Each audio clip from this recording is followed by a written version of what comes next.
Thank you. I appreciate the opportunity to be here and seek the Plain Dealer's endorsement. Running for a second term based on want to continue the work that we've done. I think I found coming into City Hall we've made vast improvements. Parma, like other cities, has its challenges, and we've shown leadership addressing those challenges. We've brought jobs in, we've expanded efficiencies and technology at City Hall. We've been a leader in regional collaboration.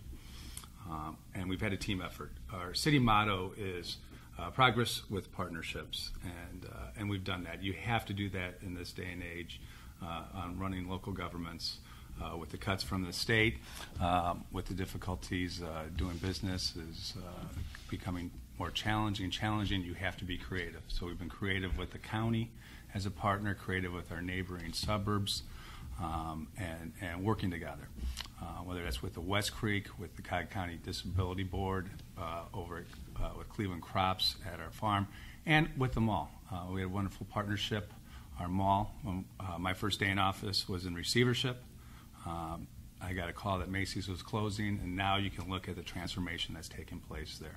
So there's real positives. Again, there's challenges, and I'm sure my opponent will bring those up today. But we've been, I think, a true leader and want to continue moving Parma forward. Okay. Thank you, Mary. Thank you for having me here today. As a councilwoman of 12 years, the city of Parma, I was very involved with the community, and I've had a lot of successes and achievements bringing a lot of innovative ideas to the city of Parma. As a council person, you are limited in what you can do. And to really make an effort and change, you have to take more of a leadership role. And this year, it became more apparent than ever that things in the city of Parma were not going as smoothly as they could or should be going. As a person who knows the budget, there are excesses in payroll to staffers and to the bosses. The state certainly has cut back some funds, but the budget and the mayor's budget and council approving the budget has not tightened up the belt as it should have. Closing the city pools was a horrible decision for the city, and it affected folks moving to Parma. We've seen a 3% drop in property values just this year. On top of the 20% drop, I sell real estate in my other life. And for 25 years, I've never seen people less interested in buying houses in Parma as they are in this past year. I know it's not all on the mayor's shoulder, but certainly having this perception that the city's closed for business with children and families, closing the pools, adding a tax, which you put as a fee to the folks for a garbage service, certainly was another very bad PR statement to the public in Parma that the city is open for business and friendly to their residents. And especially after this new system of the auto trash was introduced and the mayor made a statement, he put out a letter that this was going to be a free service. And 2 years later, there's a fee for this service. So that's disingenuous, or call it what you will, a broken promise. Give them 4 Pinocchios. Just not fair to tell people it's going to be a free service. And frankly, I've been out of office for nearly 2 years, and I thought some of my public service was behind me, but I still am very active in the community. I'm part of many groups. I'm part of the Ridgewood Garden Club. I'm proud of Parma, Chamber of Commerce, and others. I'm vice president of PADPA, looking to have a dog park in Parma.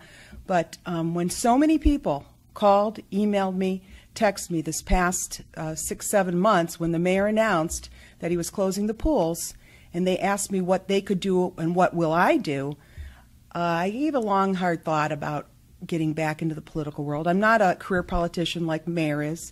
I served for 12 years. I've done a lot of things in my life, started businesses, have my own business as a realtor. But I thought long and hard about it, and I met with about 35 to 40 residents one night, and I could really feel that the people were upset and angry, not to mention all those that I talked to in all the other venues. They were so upset that our city has gotten this reputation that they asked me to step up. And I said, well, you know, are others feeling the same way? And others were. So there's a group of us actually running as write-ins. It's not the ideal way to win an election, obviously. And again, I didn't start off in January thinking I was going to be in this position, but I'm one of those people that I either stand up or shut up. And I'm not going to tell people it's okay. It's not okay. It's not okay to raise taxes and call it a fee and put it on a water bill. I think that's deceptive. It's not okay to close the pools and not cut the budget. There's a lot of other things. But anyway, so I'm here, and I'm hoping to make Parma a better place. What would have been the filing deadline to get on the ballot Well, as an independent? yeah, it's typically you have to do it by the primary date in May. As an independent? Correct. Yeah. I've always run and served as an independent, by the way. And the budget was passed by law, has to be passed by the end of March. And we had talked about, we could talk about. Is that, just before we leave that, is that because it's a nonpartisan race? Is it because of my running as a write-in, you mean? No. The deadline for getting on the ballot, is this a partisan or a nonpartisan race? It is partisan. Okay. For some reason, I thought the deadline for independence was later. It is. Well, you know, Yeah. Partisans Not to in be on the- February. Yeah. You have to file in February. Partisans are. And nonpartisan, you have to file by May. Okay. well, whatever the primary is, I've always run and served as an independent. Served 6 terms as a Parma City Councilwoman. I've always run and served as an independent, and that was always my deadline, Okay. But, primary. And so you didn't know in May that you wanted to run for this? Well, things were percolating, and it was more about the pools right then and about the budget and the raises at City Hall and some of the other calls I got about arrogance and things that were happening. And then after that deadline, then this came about. The mayor pretty much started talking about this, I think, in June, that this was going to be happening. I know Mara wrote some articles in July that he was considering taxing, but he said the people wouldn't accept it. So instead, they just put the fee on and voted to have the fee. So What are you talking about now? the $144 a year. Not the pool closure. Yeah, the pool closures, I believe he talked about in his State of the City address at the beginning of the year, with anticipating closing the pools, before probably this year began, I imagine. With a number of other cuts that we did too. Well, let's get into those issues. We'll start with the fee for the Rubbish. rubbish service. Mayor, address that. Sure. How did it come about? And did you make a promise that it would be free? Here, and we'll go through it on it. So I've got it. The garbage fee is very similar to the sewer assessment fee that Mary voted on, supported previously. As did you. I wasn't there Well, on City Council. So Okay. I could talk. Yeah. I'm sure you can. City Council a number of years ago put a fee to residents by a vote of City Council to assess residents' frontage for sewers. It's very similar in this situation. So anyhow, with the garbage fee, as we know, we've lost since 2008 $15 million from the state. Over 70% of state funds have been cut from us, whether through a state tax, the local government funds, other state funding that used to pour into our local government fund have been cut. So these budgets, since those cuts went into effect 2012, have made it very difficult to try to continue providing city services. We've been creative using one-time money, trying to continue to provide those city services. So it's been talked about, those cuts have been talked about at city council meetings. I know Moore's covered that, knowing that in the last 2 years using one-time money, that we would have to try to find new revenue. With the garbage fee, that's been talked about for a number of years in Parma. When we rolled out 2 years ago, or in February 2013, the automated program, and that has saved us money. And that's the trend where everybody's going with the automated garbage, with the two-can collection. We rolled it out. I never said that we would never, ever charge. From the fact that we knew that we were rolling out this program, that the carts were free, and that knowing that someday we may have to go seek additional revenue or impose a garbage fee. So that was the knowing that we have a financial crisis going on in the city. we decided, said we should do a garbage fee. Looking at the top 10 cities in Ohio, we're number 7. All but 2 now don't charge, and that's Cincinnati and Columbus. There's a number of communities in Cuyahoga County, I think at least 16, that charge. I have no doubt that more will be coming based on trying to balance some budgets, talking with other mayors. And if you go to Medina County or Lorraine County, those cities, Brunswick, Avon, they've all been charging for a while. Let me just stop for. This letter that you provided doesn't actually say that they will never charge. It only says this will allows us to continue providing trash collection for free. Right. And Continue means indefinitely. It doesn't mean he's going to eventually charge. Not necessarily. Well, I would say, but on the backside, you're going to see the service director send a letter to council with language that's probably a little stronger.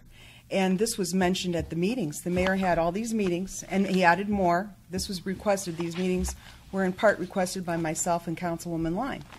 And it was repeated at the meetings. People understood it was going to be free because free was mentioned. I understand. It says it will be free at this time, at the time Doesn't- this is provided.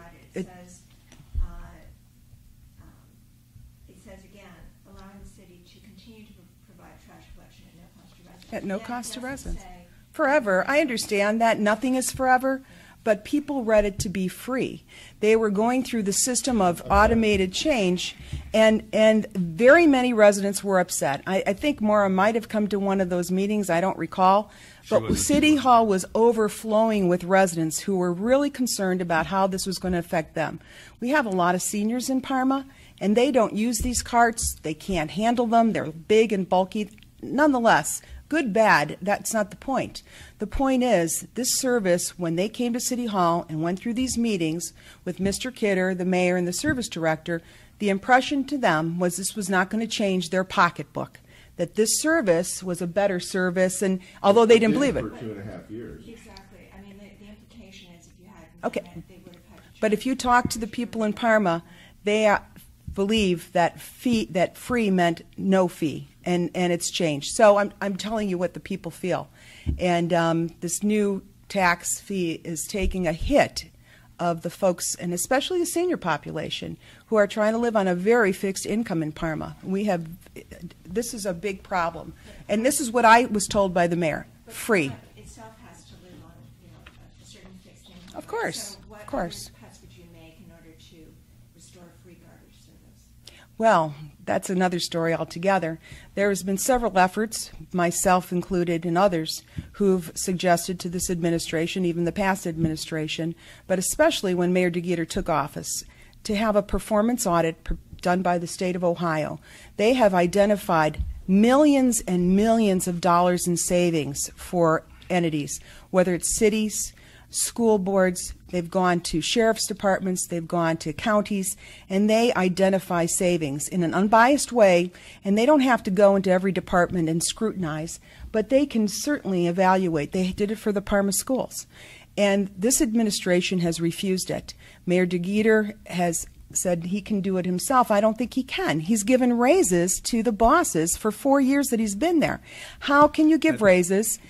I've got it. Again, I've got documentation. You don't give raises to all the bosses every year that you're in office and tell people it's the state that has made a hole in your pocket. When you were at the state with the governor, Strickland, voting on that budget that put us in an $8 billion deficit, Mayor, he was a state representative when Strickland went down the tubes with his $8 billion deficit, and he was voting on that state budget, which trickled down to Parma.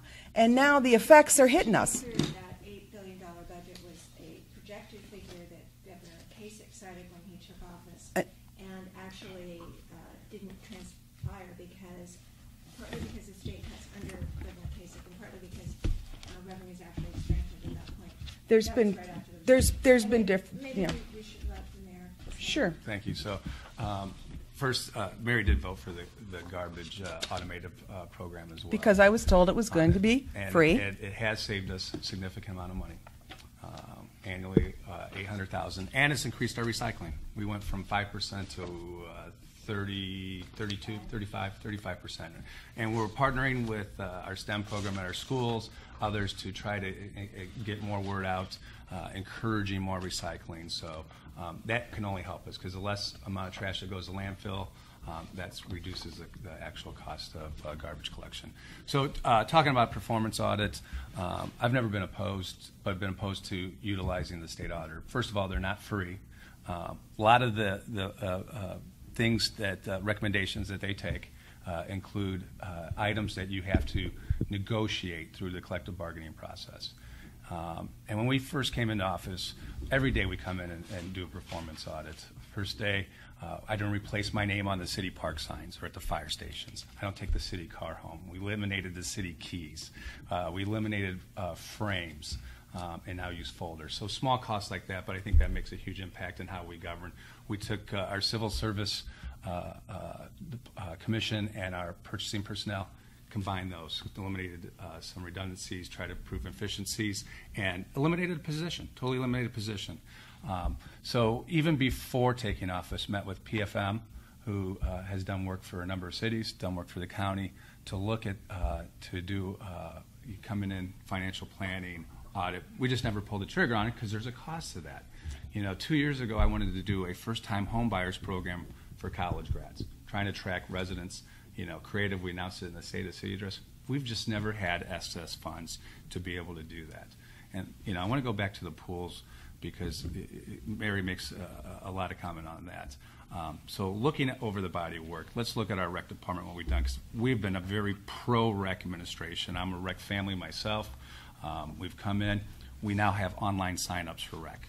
When we came in, there wasn't even Wi-Fi at City Hall. We had a typewriter maintenance contract that was passed in the budget year after year. When we came in, we eliminated a typewriter maintenance contract that was a line item in our budget that we got rid of. No Wi-Fi. How much was that for? It was like for $2,000, I think. But the fact that we have that's in the budget is just ridiculous. I asked who services that, a 92-year-old guy, and it was told that the guy who does the typewriter servicing was retired, and they would bring him back to come in. So we eliminated that. Civil service was sending postcards out when they were announcing tests, but they now send emails. So that's kind of the bare bones where we started when we first came in. But with rec, we have now online signups. Over 50% of our folks utilize that. So instead of having to come in on Saturday because working families are busy, or in the evening to sign their kids up for soccer, for volleyball, for t-ball, they can now do that from the comforts of their own home, anytime, anywhere. We went to night baseball, our t-ball programs. We were still, unlike, even with the Cubs, they play night baseball at Wrigley Field. We were having half our games during the day, half at night. That was very difficult for working parents to come. So we've moved our t-ball, baseball programs to the evening so more parents can get there. What time in the evenings? After 5. So they stagger. So after 5. Some of the games were in the afternoon. So they're not necessarily under the lights. No, at twilight. So working parents can get there. We moved it to make it more efficient for them. We've added a movie night out for our rec department. We added T-ball. First year was for 3-4-year-olds. A lot to accommodate his son. They did a lot to accommodate his son playing baseball. Sure, which is great. And a number of other residents. And other residents. That's true. This year, 120 first year. And this year, fourth year, we have over 260. So we're trying to do this quality of life. And let me say this about 260 what? 260 kids playing in this T-ball program on Saturdays. And how we did it is because when my son was 3-4, we signed him up at Seven Hills, and we signed him up online. And then when we went there, it was mostly Parma residents. So I said, when we come mayor, let's start our own program here. And it's been a home run. But what about closing? So closing the pools, thank you. Getting back to that. Because I would give the whole body of work on this because we didn't want to jeopardize any of the others. Soccer program, we have over thousands of kids, everything else. So looking at the pools, we have 3 pools. One of them, even if we would have been able to open them this season, the one by Ridgewood is in such bad shape that we probably would likely not have opened it up, and that was announced at a council meeting. I see Maura shaking her head. What was wrong with it? They're all from 1960.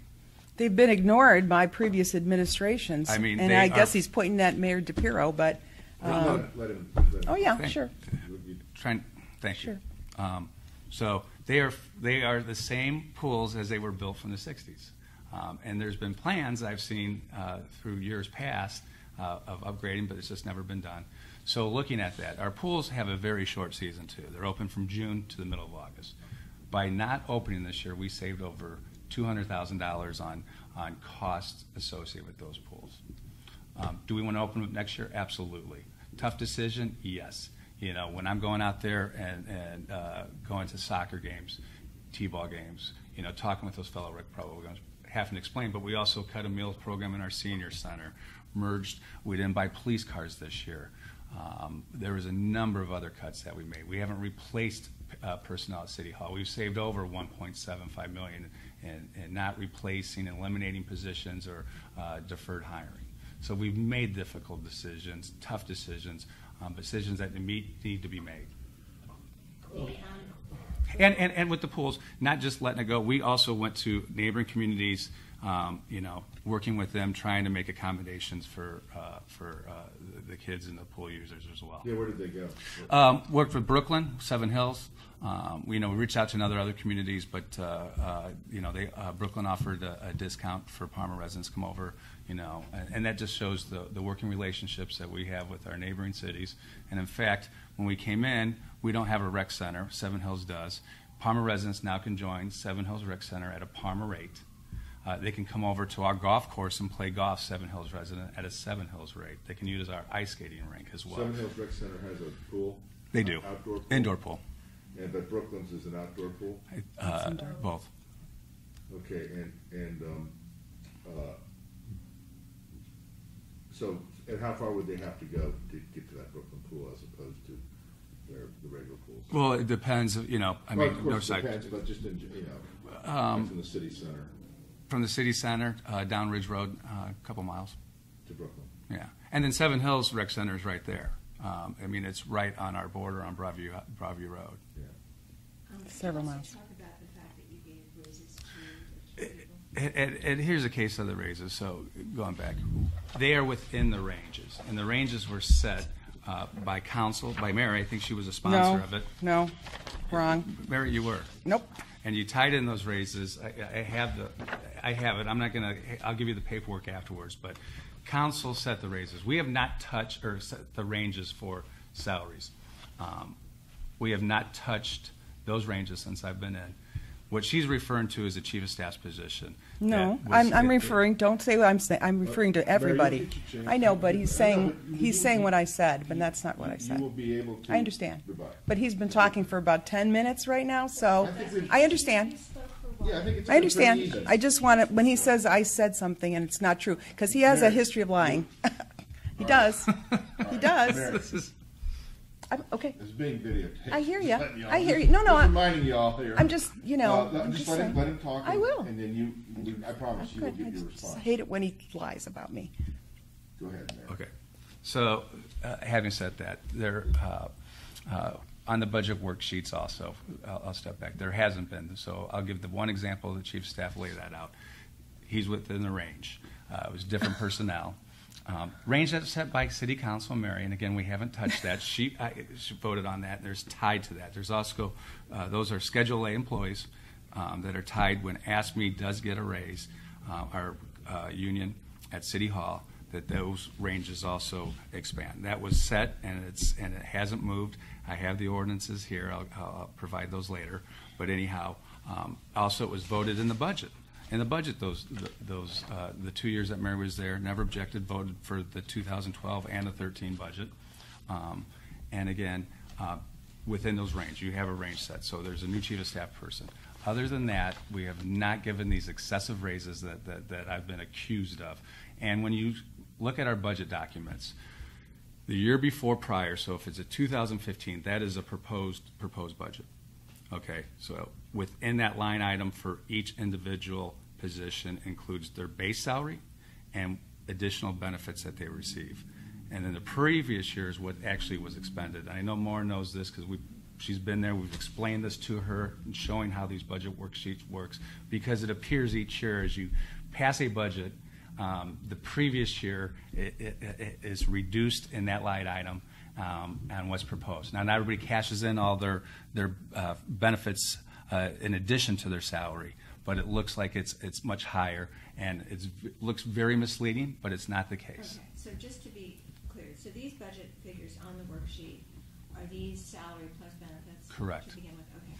And the figures shown, which she has highlighted for 2014 for the chief of staff of a salary and benefits equivalent to 97,000. Salary and then possible sick time for 2015. Sick time, Okay. yeah. So that's you budget for everything. So it's based correct. So it's so it looks like it salary- jumps. It's salary plus projected.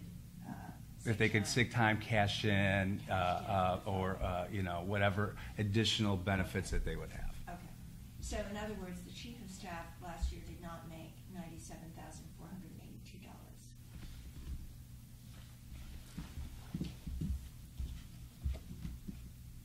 I don't know. No, because if you look at 93, that would include everything that he has, because must be this is a 2014 worksheet. So 14 numbers will be higher, 13 would be less on that. So 14 would be higher.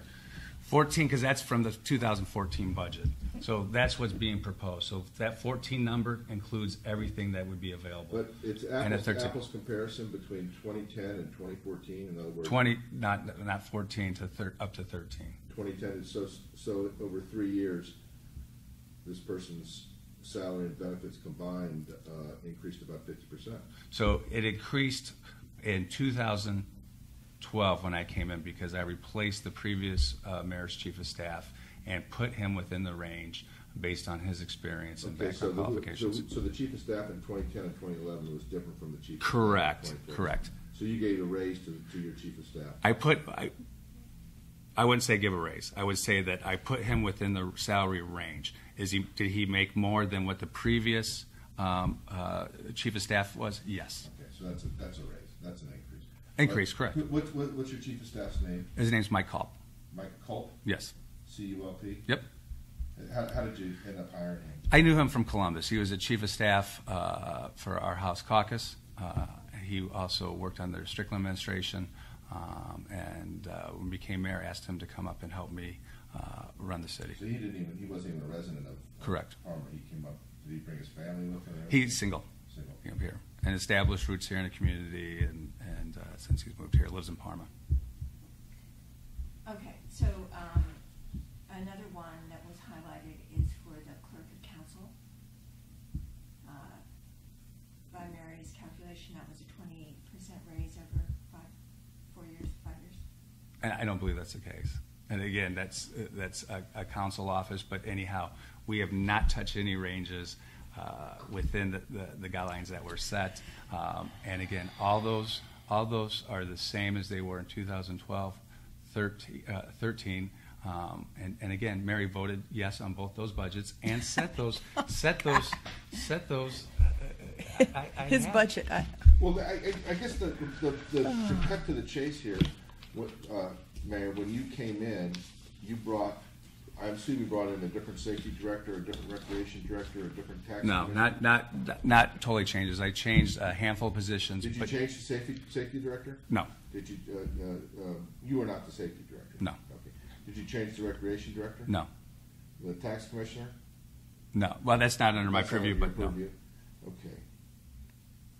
The And those- changes I made, I could tell you, were those- purchasing those- person. So the Go tax ahead. commissioner is hired by a council, is that what you're? No, that's in the treasurer's The office. big increases came in with the person that you hired versus the others. The others looked like they went from 47 to 49, and only 49 to 50. And the increases on that were tied to, again, we went to fact finding with our police, and there was a 5% raise overall given to our unions. The union contract, Schedule A ordinance ties the Schedule A, those appointed positions get what the union contract dictates. So if they get a reduction, they get the Schedule A get a reduction. If they get a raise, they get a raise. So that was from a fact finder from the police that asked me, got all the unions did. So that will show a bump of 5% through the after that, I believe, 2013. But if I've heard correctly, of the of the positions highlighted by Ms. Galinas in this 2014 budget worksheet, the only person that you hired was the chief of staff. You did not hire the safety director? Safety director I retained. Right. It was the same person. No, You did not hire change the it. recreation director? Same person retained. You did not hire the tax commissioner? That's not under mayor's purview. So the treasurer hires the tax commissioner, Correct. but the treasurer's under your purview? No, treasurer's independent elected. Oh, okay. And the chief assistant law director? Did you Under the hire- law director who's also elected. Okay. And the clerk of council? Appointed by city council. Okay. When Mary was there, she appointed Ken Ramser Okay. and the rest of the colleagues. Okay. Let's switch gears a little bit, talk about regionalism, and we'll let Mary start off on this one. The mayor has made a point of talking about the strides that have been made in Parma, cooperating with the county and with other suburbs. Would you agree that there's been progress in that regard? As a councilwoman, did you go along with it? Do you see other areas of regionalization that Parma should be pursuing? Well, just to back up in my defense, because I don't know that we're going to get back to this budget. Sure, yeah, go ahead. If you don't mind. No, not at all. Go ahead. You know, the budget and the budget process is one of which is very long and tedious. The mayor presents, and all his directors present the budget to City Council. City Council asks questions, and they sometimes get answers in a timely fashion, and sometimes they don't. They get a runaround. I was always, for the most part, 12 years, the only independent and the only non-political party person there. So I asked questions. Sometimes I got answers, sometimes I didn't. So yes, did I always vote for a budget? Yes. But did I always ask questions and want an answer to why someone is getting paid and so forth? Yes. Did I want to disrupt the whole city by not passing a budget? No. That's ridiculous. But I asked questions. I'm one of 9 votes, so my one vote wouldn't make a difference anyways, other than standing up. So you stand up for things that you feel are important. And when the mayor brought in his friend from Columbus and gave him, in my opinion, like he's done with the new safety director, who's a political appointment from Bill Mason's former county office, I asked a lot of questions. I didn't want to make this young man feel unwelcome. I didn't know what his value was. I just knew that this was an extraordinarily lot of money, 20% or more, to give to an individual for the same job that previously Mayor DePiro, he began that position. There was no chief of staff before Mayor DePiro came on. I challenged Mayor Jerry Bolt in 1999. He had one secretary, the lovely Ann. She was polite and she did all the work for the mayor in 1999. Mayor DePiro came on, and I think Mayor DePiro did a reasonably great job for what he had to do. He transformed City Hall a lot more than this mayor has done. He brought the internet into City Hall. But Mayor DePiro did. He began the chief of staff position. He began the PR gal, Jeannie Roberts. Well, it was someone else. It was Jack Marshall. Caesar was there, Paul Caesar. So Mayor DePiro added on additional staff to his immediate folks. And Mayor DeGeeter, who followed in Mayor DePiro's step as a councilman and then as a state rep and now as a mayor, because that's what they do. They do that. He then brought in the new chief of staff. Now, the former one was a very hard worker and she was very able. But if you look at the budget, Mayor DePiro did something that this mayor has not done. And it's only showing there in the one line. But if you see Mayor DePiro's last year, Dean, some of his staffers got less because we're going into a crisis year. If you look at his chief of staff from 2010 to 2011, he dropped, some of the folks got less money. Mayor DePiro, when he was there, he had furloughs for employees to save money. And he asked council to make a voluntary contribution as well, so we all would be on the same page to save the city some millions, rather than reducing City Hall in another way, or cutting employees or raising taxes. This mayor didn't consider anything regarding, watching his budget and awarding his people raises. This is something that he doesn't look at. And so when we talk about passing a budget as a council person, and I haven't been there for 2 years, so for him to point to me and blame me for his budget is a little bit bizarre. But the first year when he brought that chief of staff in, I asked a lot of questions, and I was told this guy was the most fantastic guy. He was going to be able to help us in such ways in Columbus. He had all these connections and grants and all these wonderful things were going to happen. Didn't happen. So, you expect, you have this high expectation. This fellow did not do that. So, again, we were misled with the Pinocchio promises here. We were misled to think that this guy was going to do it. He's a chief of staff. He's a glorified secretary, for crying out loud, and he makes almost $100,000 a year. That is true. Again, it's the numbers are there. He's not making $60,000 like Mayor Dean DePiro's very reputable and wonderful gal was doing. No, not Ann was Jerry Bolt's. Megan Monarchek was Dean DePiro's chief of staff, and she did a great job. But anyways, in regard to the budget, yes, I voted on a budget. Was I going to say no to a budget because I had some misgivings about this one position or a couple positions? I made some questions and I got some answers, and some I didn't. And I ruffled feathers. I behind the scenes. But was I going to not pass a budget for the city? No. But believe me, they felt the ruffles because they worked against me to get me out of there. You ran for re-election in 2013. That's right. And these folks found a fellow with a name DePiro to run against me. And a lot of people at City Hall, and you're interrupting now, a lot of people at City Hall helped him get elected. People still believe that he's related to Dean DePiro. His name is spelt a little differently, but he had a lot of help from the fellows at City Hall because I proposed the performance audit, which was rejected. I helped the folks with the city charter. Parma is the only major city in Ohio that doesn't have a city charter. We've come here before. We were here with Dr. Lawrence Keller. Did they need a city charter? Absolutely. What would the benefits be? A million benefits. We could save millions of dollars. Here's one. We don't have 100,000 people anymore. Why do we need 9 council people to represent probably less than 80? So other cities have cut their council people down. Why can't we? The city of Brooklyn has just cut things. Why can't we? Because we don't have a charter, so nobody can vote on these things. We could combine the auditor, and this is part of my plan. You can't have referendums in a city without a charter? No, and they love it that way. The boys, the good old boys, and I'm sorry, Parma's had this reputation of these good old boys smoking cigars in the back room making the decision. And believe me, you don't smoke a cigar, Mayor? Not often. Okay. Not in a back room, that's for sure. On a golf course, maybe. Not anymore. You can't go inside in Ohio. But the point is, it's a good old boys club. They don't want to hear from a woman, especially not somebody in their party telling them that a city charter could save us money. Folks, I'm not in here because I want to be the president of the world. On the ballot, right? But they just, no, they didn't just say no.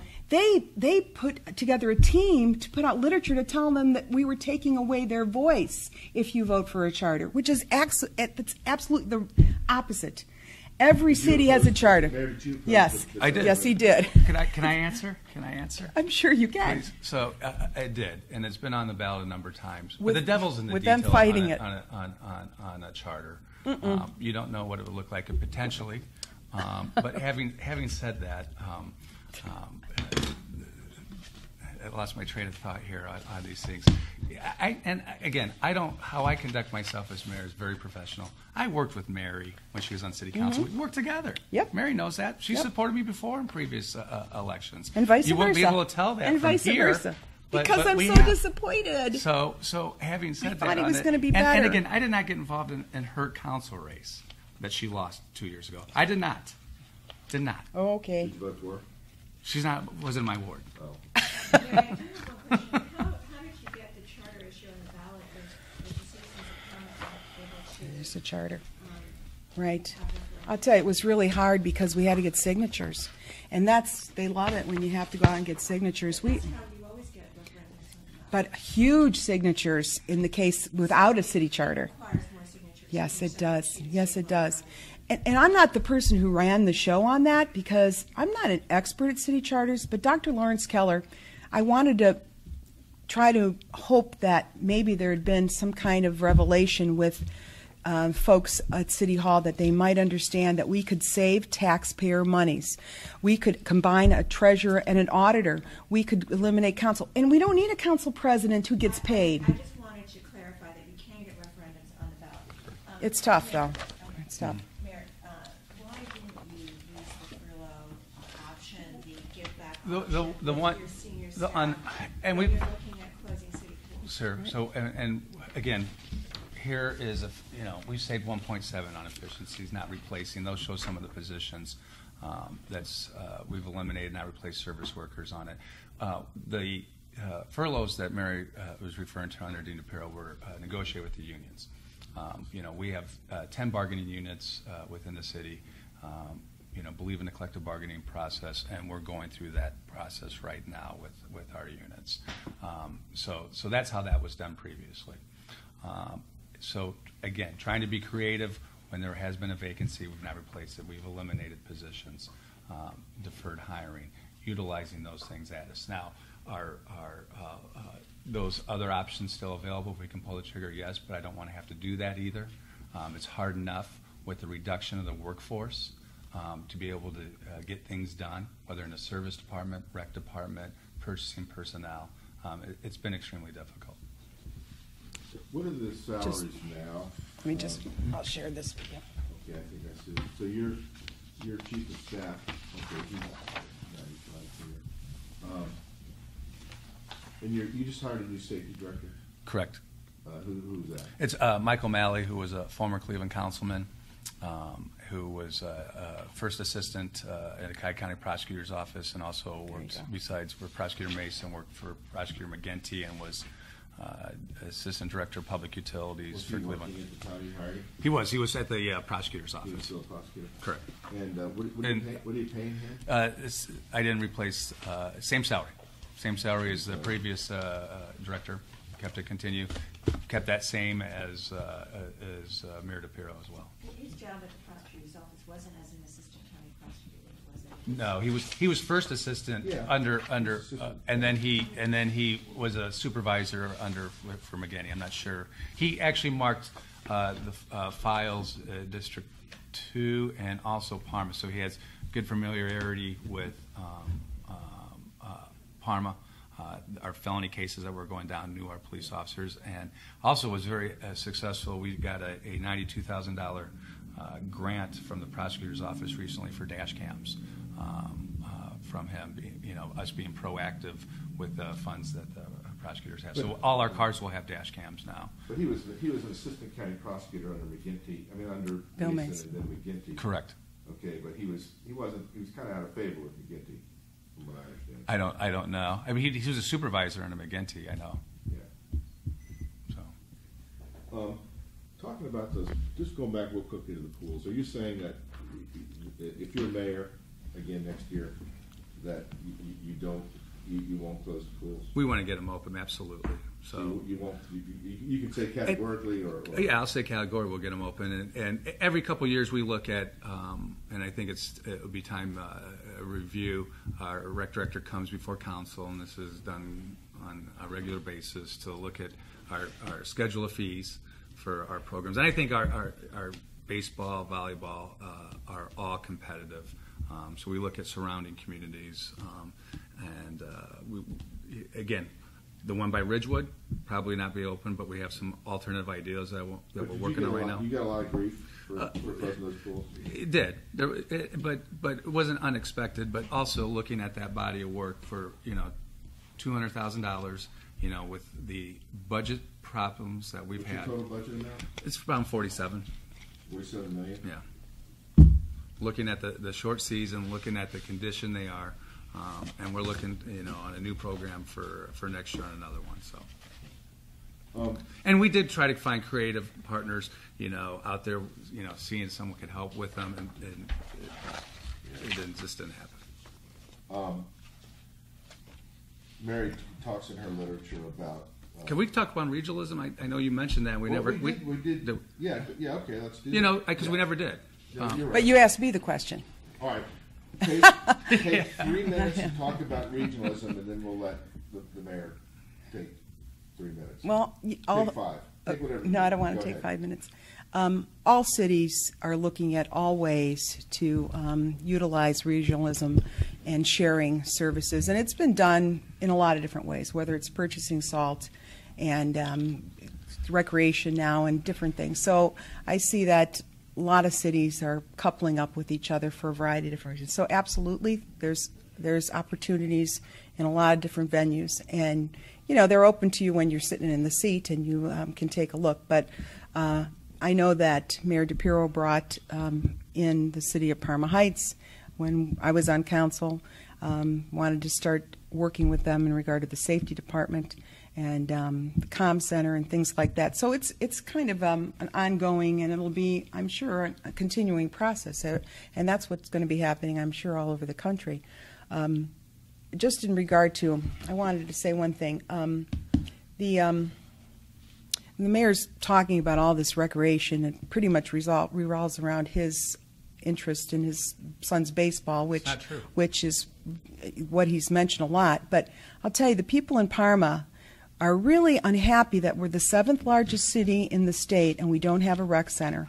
And there hasn't been a great leadership to get the community business partners involved in some type of, and I know that they tried before I was on city council, and we're talking a couple decades ago, to do something. But this is something that brings the city together. I sell real estate. People don't buy houses because just the house is perfect. They want to make sure the schools are good, which Parma has had issues up and down with schools. They want to make sure the streets are paved. The streets are horrible. They're just horrible. These taxes going up is another reason why people will not want to move, calling it a fee, whatever you will. The city closing city pools. The mayor could have kept one pool open. I'm telling you, the people were so outraged. My mom and dad had 9 children. That was the only thing we did in the summer, was ride our bikes to the pool. And I've talked to others, my children too. Oh. I'm sorry. And but he's concentrating on baseball, concentrating on that entity, and the golf course. They concentrate on that. He's had his fundraisers at the golf course, and the golf course in Parma has lost money. City-owned golf course. City-owned golf course. Golf course called? Ridgewood. My dad used to go there too, and I've been there certainly. But there's no, my dad never smoked a thing. But anyway, what we really need to do is have a community center, and he wants to take responsibility and for what's happening with the renovation of Parmatown. That was done with that's the business world and city council. Go back to regionalism. Yeah, well, that's what I'm saying. With the regionalism, this pool thing is not what people want to do. He wants to talk about regionalism, sharing a pool in Seven Hills. I live in the northwest corner. Seven Hills Rec Center is about 5 miles from my house. I'm not going there. Okay, but what would you do in terms of regionalism and sharing services? What would be your Well, certainly whatever cities have in common, which is the fire and the police and services as far as purchasing vehicles, certainly you're going to try to co-share as we're doing. You know what, again, when you're in the driver's seat, you can spot things that work real well, and you're talking to mayors every day, and that's part of the absolute part of regionalism that I would be involved with as mayor. But I think there's things that have been ignored and could be done better than saying we're sharing a pool with the cities around us in a regional way. And I think that's what he's touted. I don't think that's, or the golf course. We share the golf course with other cities. And again, we've been purchasing salt, and we've been doing some of these other things for a long time and building our way to doing more. So I don't think that's any credit to one particular mayor. I think it's a process that city council has been participated in, as well as the mayor who's driving the bus. Sure. Mayor? Thank you. Again, we've been, I believe, a leader on it. It shows how you carry yourself, working with others, being able to get along, and looking at new ways to do things. First best example is regional dispatch, which just went live this week, where we have Parma Heights, Brooklyn, and soon hopefully to be Brook Park sharing dispatch. That's been talked about for a number of years, and is able to get that finally off the Right, ground. we talked about it. So utilizing the county again with council passing a sewer assessment. We've been able to work with the county under the previous administration, utilizing our sewer, addressing infrastructure needs. That's been helpful on this. The county does our IT for our website. That saved us money. It doesn't cost any hosting. We've got a great website. Cuyahoga County Development Disability, Stearns Farm, we leased them at no cost 19 acres, and we're actually using the farm as a farm. Stearns Farm, which is an Been there asset. for a long time. And 19 acres, where it puts folks with disabilities to work. We just celebrated 1 year anniversary. It's Cleveland Crops, and it's a wonderful program. Wonderful program, and that was brought to us also with Derek Schaefer, the West Creek Conservancy. We have a Metro Park in Parma. Where's that located? Stearns Farm, off of Ridge Road, right It's in the heart. It's in Parma. In Parma, yeah. It's on Ridge Historical Road. farm. And it's in that footprint of the mall. And again, the mall was a lot of work to be able to go out there and have a shared vision saying, we want to see this as a town center. It's where our UH Hospital Medical Center is an independent hospital. So thank God we're not like Lakewood right now, where, our independent hospital a couple years ago said we need to partner with someone, went out, partnered with the UH, and came back. And I know former Councilman John Stover and Mary had some concerns on that. But one, we have a great medical center, emergency room, and beyond that, providing the great care, it's an economic engine for us because it's one of our biggest employers in the city. What is the medical center called? University Hospital Parma Medical Center. Okay, and they own the facility. They are It's not together like with Lakewood it. where it's No, it's a little like different that. agreement on that. We're on it. So, but Parma was always an independent hospital, and as we know, in the changing landscape of healthcare, and when they came, the independent. Parma was an independent. Correct, Okay. correct. It was created by surrounding communities, and they came. And my first question was, I'm surprised this hasn't been done already. And they went and worked in UH, and they've added additional staff. They've made investments in Parma, and that's important because that's within that town center, and that's with Phillips Edison, the new mall owner, and that's taking shape. Instead of being a Scooby-Doo ghost town or like other abandoned malls, we've actually got someone coming in Parma investing $60 million. It's a huge project, and it's because it was a shared vision, going out there, working with the receiver, saying we have, and I believe Mary, you were on council when that was here, and that's a wonderful thing that we did, that you see the transformation on there. So with that, talking about regional and taking approach, we have a new library right there. That's terrific. So there's a great footprint, our golf course, Stearns Farm, Day Drive, where we created a town center task force to try to come up with recommendations, get the public input. And we utilized Glenn Coyne, who's the executive director of the Cuyahoga County Planning Commission, on a lone executive, working with our county partner, coming in and being the facilitator for that. Another great example on regionalism is we have a sign shop. For traffic signs, we also have a print shop within our service department. We've printed traffic signs for cities as far away as Pepper Pike. For years and years. No, not for years and years.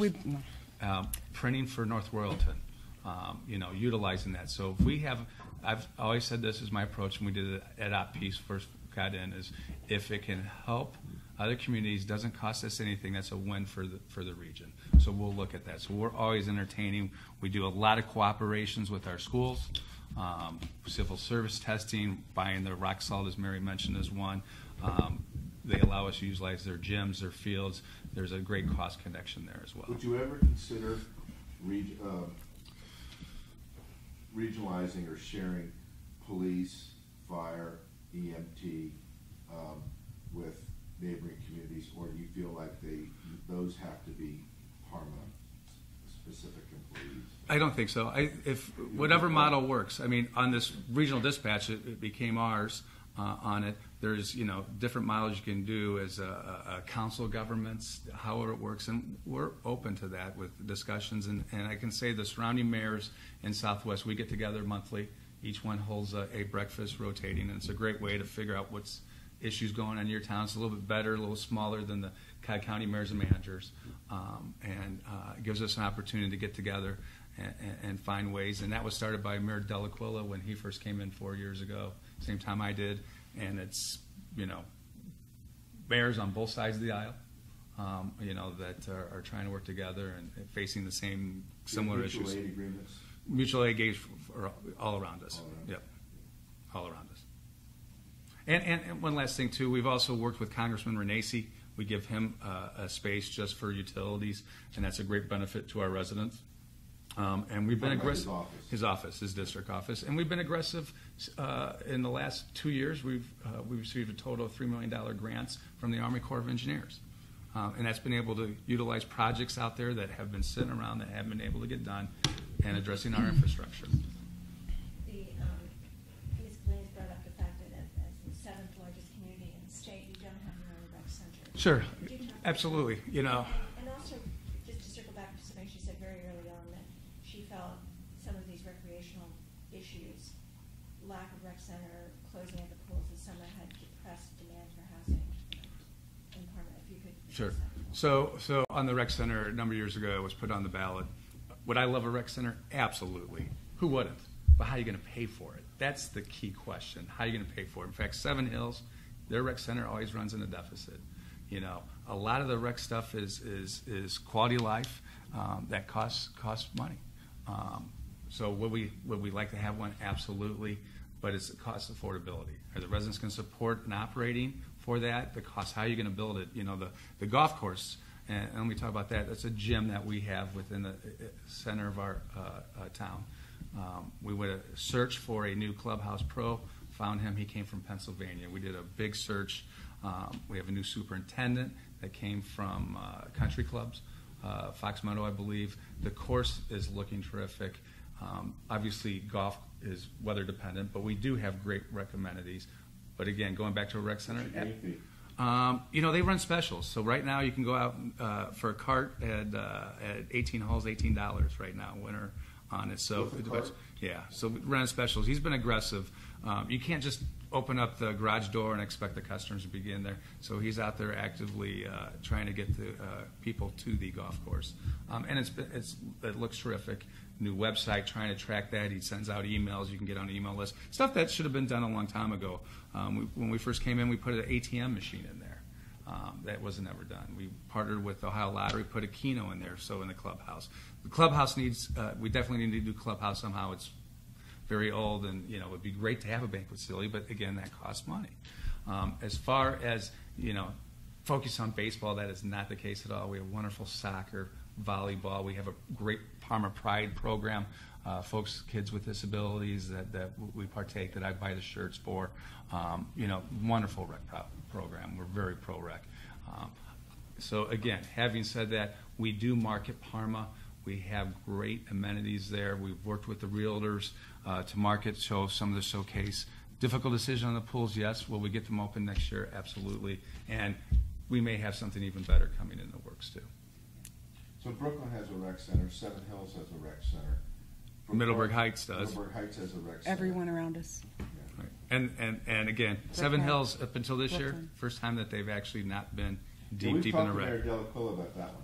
He's had to been very creative to get where he's going. Yeah.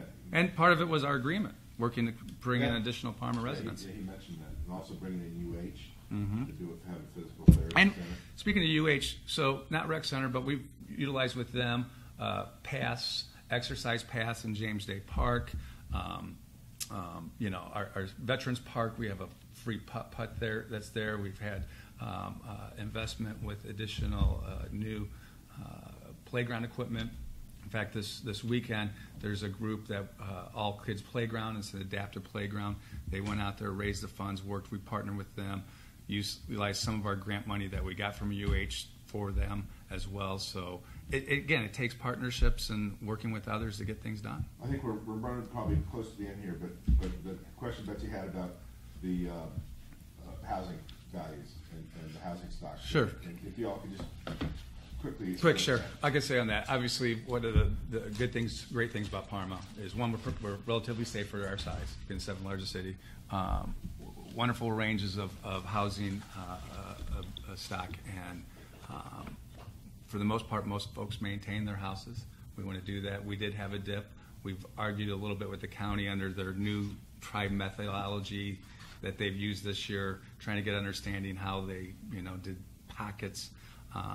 But we're seeing houses move.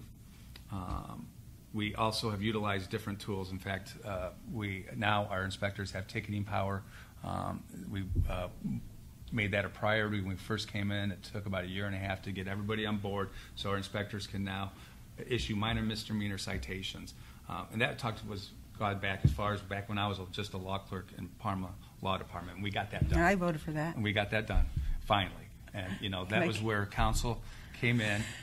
You get a council complaint, so they can go out and cite high grass, different things, making it easier, trying to streamline it. And that's a big deal. So, again, we are proud of our neighborhoods. We want to keep Parma moving forward, utilizing all those wonderful things we have. There are good things, and part of being a mayor is championing your city. There are good things going on. Do we have challenges? Yes. Will we continue to attack those? Yes. Can I say just?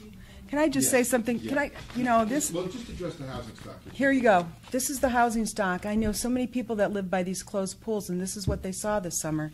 No trespassing, pools closed, paint dripping down. This is what they saw. This is what they tell me about. This is not going to sell houses. Then you go on cleveland.com or you go on the city's website, and people talk about the reason this poor kid drowned in Parma was because of the pools, which wasn't true. But that's perception. Perception's reality. You see, this is on the city's website. All these trash cans, the people are so angry about it. They see all these trash cans that are bowled over and overflowing into the street. I mean, this is on the city's website and on cleveland.com. You can see these pictures. And then the street's in disrepair. This isn't proud of Parma. And this is not I'm not taking pictures of any of these. These are online. And this is what people are complaining about. This is why they think that...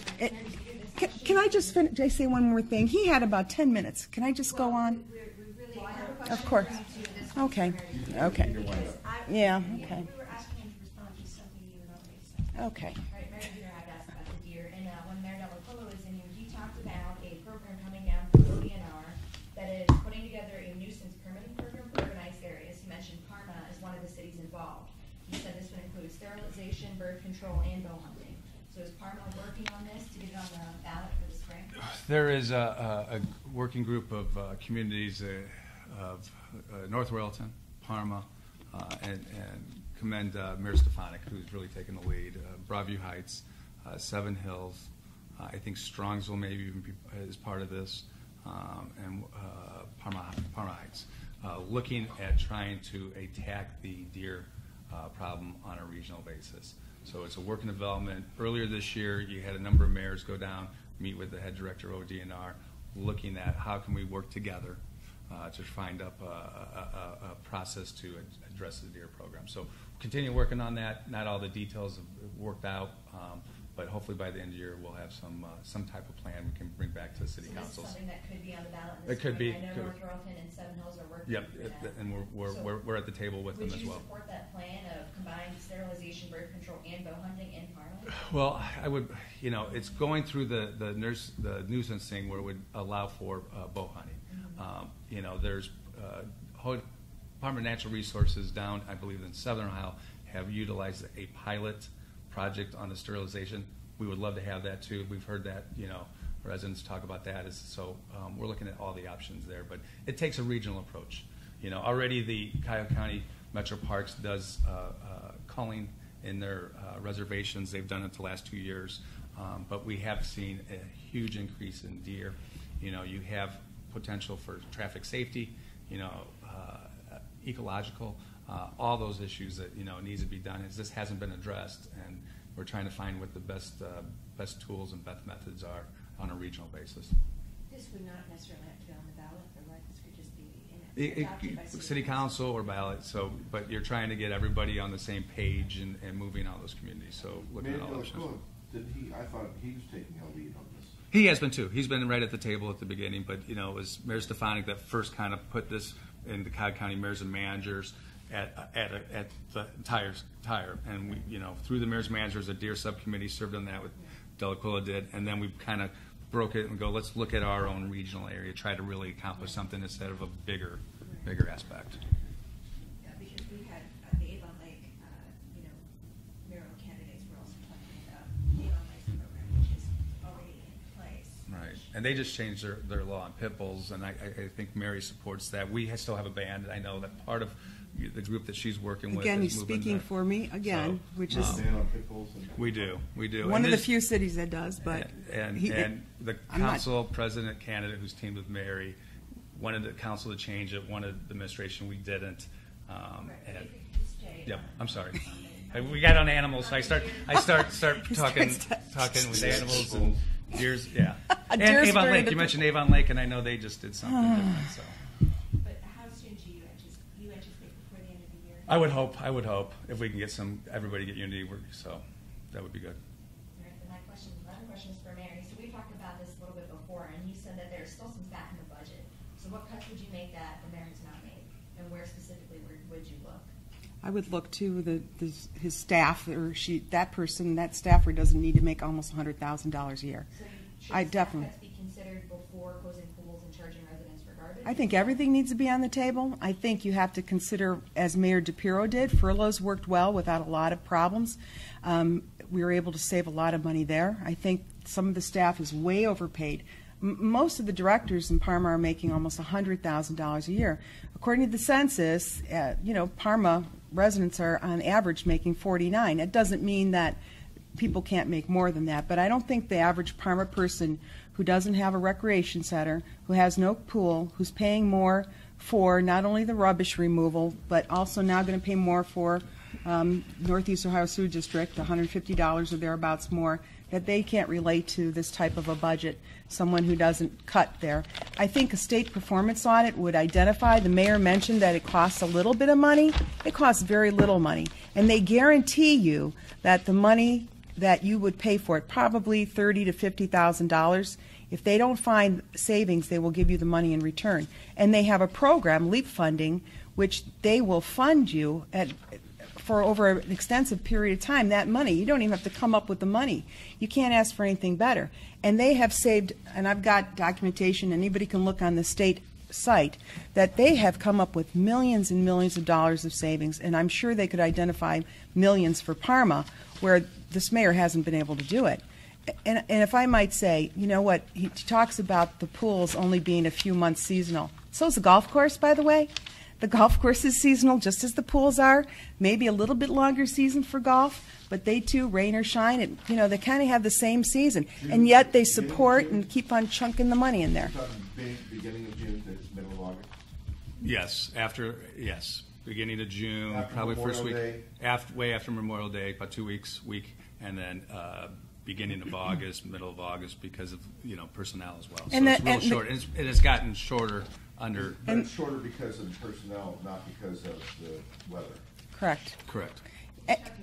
The pool. Pools. The pool's gotten On it- shorter. on it because of the cost of operating So it could be personnel. lengthened if you had the money. That's Oh, right. There is the if money. we had pools that would. But But just to go back to Mara's question. The performance audit is, If I could just ask a follow-up on that, the mayor mentioned that the reason he isn't seeking state performance audit is that the primary savings they would identify would involve reopening the contracts with. it's not true. He doesn't know what he doesn't know. And he's projecting to tell you the answer before the state even walks in the door. That's completely wrong. It's just like what he and his friends did with the city charter. They told people the city charter was bad for you and it was going to cost you your voice. This is just spinning. It's not true. The state will come in and they'll look at what you're doing. They would recommend perhaps in the service department, instead of operating out of 2 places or 3, they would say combine. They would possibly say with our tax department. I understand there were people down the hall and around and down with tax issues. They got summons for tax problems, and many of them not correct. But there's all kinds of information that you can get from the state auditor's office. And I'm not an expert in performance audit, only that I've read a lot. And I had at least 2 times the state of Ohio come in to talk to city council to explain the process so they would understand it. And it was rejected because sometimes people don't want to have other people tell them what to do and how to do it.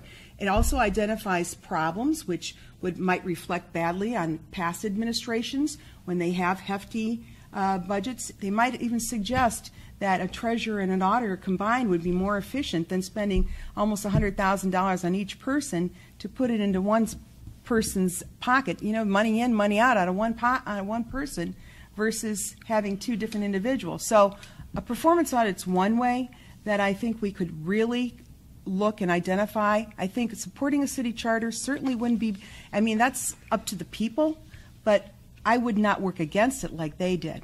But since it's not a charter community, I imagine That's right. having the treasurer and the auditor is required by state law. It is by state law. So that's another problem. And many cities don't have that. But just in it, I feel like we have to wrap up. But, you know. Let's go ahead and both take about 3-4 minutes. Okay. And make your closing arguments. And Mary, why don't we start with you since we started with Ken. Well, that's real nice. Thank you. Well, thanks for having me. I'm a little frustrated that I didn't get more time, but of course the mayor's got all the tools and the people and all that. But I just want to, you know, I pulled this out of my, in 12 years on city council, I've done more than probably a lot of city council people, and I believe more than the mayor. My first year at city council, I started the Parma Safety Fair. He was the safety chairman, but I'm the one that started along with a couple of my colleagues. Although he came to my, he walked in, but he didn't do anything to help. So this is one of the safety fair flyers. And every year, since I was on council, I ran it and organized it with, of course, the help of the safety department. And we solicited funds to buy goodies for the kids. I've got little picture pages because I'd send out thank you cards to people who would give us money. So I ran that program for 12 years. It's become the best thing that the city of Parma, I did it for PR value and to keep kids safe. We started off calling it Children ID. All About Me Children ID, where we would identify the kids with the fingerprints and pictures and so forth, and it was a great program. So that's what we started doing, and that was my first year on council, and I did it every year for 12 years. Then I also started a program. This is the dog park that I'm trying to get. I started this Christmas program for the kids that are in our public housing. It's a Christmas program that I began in my first year. I got calls from residents in the public housing area that they were being not treated properly. I went into some units. I saw what was going on, and I could identify these kids didn't have a lot. So again, I solicited funds from folks, got donations. First we started gathering Christmas wreaths and trees and things like that, and it turned into this huge event. These are all the presents that, not all, 100 children, every one of them got a bag of donated goods, and I did the shopping for all of them. And by the way, that's part of our public housing, which under this mayor, we had some problems just recently with a theft, Amy Bell's. But here's a couple pictures of us with Santa Claus and Chuck Germana Santa Claus and all these nice pictures. But that's something that I did for 12 years. This Military Wall of Honor, I don't think, Mara, you were there yet, but let's see, he was coming into office. It was 2011. Actually, it was almost 9/11 when we did this. I was involved with veterans and with the military, and I could see that we needed to possibly give some more credit to them. So what we did in Parma is we took an old phone booth that had no phone in it and the side little area where you used to look up people in, and we gutted it, and we made a... Oh, okay, I am. Well, I'm saying why I think I'm more qualified, and I've done a lot more in the city than most people have sitting on council passing budgets that are not perfect. Anyway, I'm real proud of this. This is what Proud of Parma is all about. Safety fairs, Wall of Honor, kids. I got background checks for city coaches started, and that turned into city employees. I got AED machines at City Hall because I witnessed at the polls a woman who... Actually, she died, and we used an AED on her. I was part of the Big Creek cleanup. I've done so much as a council person and volunteering and making our city a better place already with many of my ideas. I'm working with the dog park people. We're trying to just simply establish a 1-acre site for a dog park. In 2013? Well, I didn't work hard enough, probably. Not really. They had the DePiro guy running against me, and he put out so much literature. Every week he was putting something out there. And frankly, I was busy with my projects. I kind of just stayed with my job. I ran the safety fair every spring. We had the Christmas program every fall. Those were 2 month events where you plan and you have meetings. I'd go to the police station and have meetings with the safety people. I'd solicit and call folks that I knew would support it. And but anyway, so yeah, how did I lose? Well, 12 years after it, I thought, well, I've done my duty. I'm not looking for a career like he is. And his wife, too. She's employed by government. That's what they do. I'm not interested. I'm interested in a better Parma. And I've done a really good job as council, and I know I could identify savings and bring a more positive look to Parma. Close pools and big budgets. And I'll tell you what, I'd love the job. I've got passion. I bet you if you ask him and he's honest, he's going to tell you he doesn't love his job. I sat next to him on council. So, do you love your job, Tim? I do, because I have 2 young kids. There goes his nose. Reference, moving Parma forward. And talk about, mention my wife. She's a federal law clerk. A federal law clerk down in Akron, finished number 2 in her law school, and she I know worked Mary. The lottery, and I know under you worked Strickland. Could you? I know, Can I get a chance? But please. No. I didn't interrupt you at all. I didn't. Okay, yeah, go ahead. Follow the rules. Absolutely. Follow the rules. So, and I know you worked for the Turnpike, so you were a state employee there. So don't go back and forth saying working for government. So having said that, I'll leave you with ordinances that show Mary is sponsor of different increases, salaries, and tying it in, but without getting into that. We've been very collaborative in our approach for 4 years. We have challenges, we're addressing them. We added a business of the month. We did business summits. We've worked with our business community. We brought Pitt, Ohio to Parma, over 200 jobs out there at Rush Trucking. You drive down Polish Village in Ward 2. We've worked with those communities. There's less and less vacant storefronts. We've recognized businesses as well, partnered with them, such as with Bob Gillingham, investing in his Ford dealership. Barry Axelrod, great community person, major investment in Parma. People are investing in Parma. The mall, and that took a lot of work, and we're seeing the fruits of that labor come, and hopefully, again, the way Parma was developed, we don't have freeway access closed off, but hopefully with that town center concept, with the rebirth of the mall, you're seeing changes made. You're seeing folks investing in Parma. We also started a youth commission this past year. That was headed up by our council president. It was something I saw in other communities where we have high school students come in, we hear dialogue from them because a lot of times they don't have an outlet, and we let them drive what that is. We also continue with our school partnership with Leadership for Tomorrow. I don't know if Maura's been there to see that. It's 4th graders that come to City Hall, come to Justice Center. I was one of the founding members of that. So again, knowing that we want to work with our business community, when they come in, we'll sit down with them, work with them through the planning process, because we want to be business friendly, because that in turn means jobs in Parma, revenue allows us to do our services. So you have to have a balanced approach, a professional approach, and we've done that, despite what you may have heard here today, and we'll continue to do that, hopefully when we're reelected in November.